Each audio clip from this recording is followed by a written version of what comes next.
कांग्रेस नेता राहुल गांधी ने बिहार चुनाव से ठीक पहले बीजेपी पर बड़ा आरोप लगाया। राहुल ने प्रेस कॉन्फ्रेंस के दौरान चुनाव को लेकर के सवाल खड़े किए। उन्होंने बीजेपी पर वोट चोरी करने का आरोप लगाते हुए कहा कि पहले इलेक्ट्रॉनिक मशीनें नहीं थी, फिर भी एक दिन में पूरे देश में चुनाव हो जाता था, लेकिन अब ऐसा नहीं होता।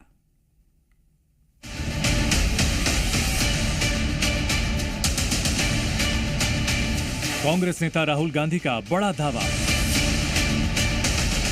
महाराष्ट्र चुनाव में हुई बड़ी धांधली। सबूतों के साथ राहुल गांधी ने किया दावा। गिनाई वोटर लिस्ट की गड़बड़ियां। कांग्रेस नेता राहुल गांधी ने वोटर लिस्ट वेरिफिकेशन में गड़बड़ियों को लेकर एक बार फिर चुनाव आयोग पर सवाल खड़े किए हैं। उन्होंने इस दौरान महाराष्ट्र और कर्नाटक की मतदाता सूची दिखाते हुए इन दोनों राज्यों की वोटर लिस्ट में फर्जी वोटर्स का आरोप लगाया। 1 करोड़ नए वोटर विधानसभा में वोट करते हैं। लोकसभा में नहीं किया, विधानसभा में किया। इलेक्शन कमीशन कहता है 5:30 बजे बहुत भारी वोटिंग हुई।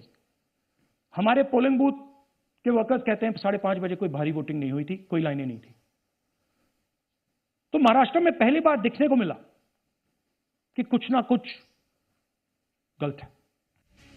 राहुल गांधी ने प्रेस कॉन्फ्रेंस के दौरान कहा कि संविधान की नींव वोट है। ऐसे में सोचना होगा कि क्या सही लोगों को वोट डालने दिया जा रहा है, क्या मतदाता सूची में फर्जी वोटर्स जोड़े गए।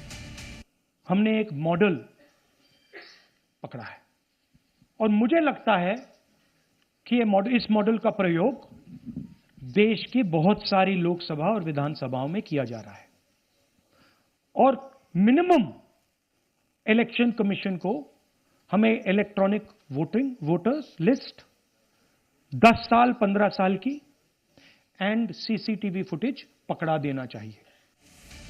राहुल गांधी ने दावा किया कि महाराष्ट्र का चुनाव चोरी किया गया। हम महाराष्ट्र में चुनाव हार गए। महाराष्ट्र में 40 लाख वोटर रहस्यमयी हैं।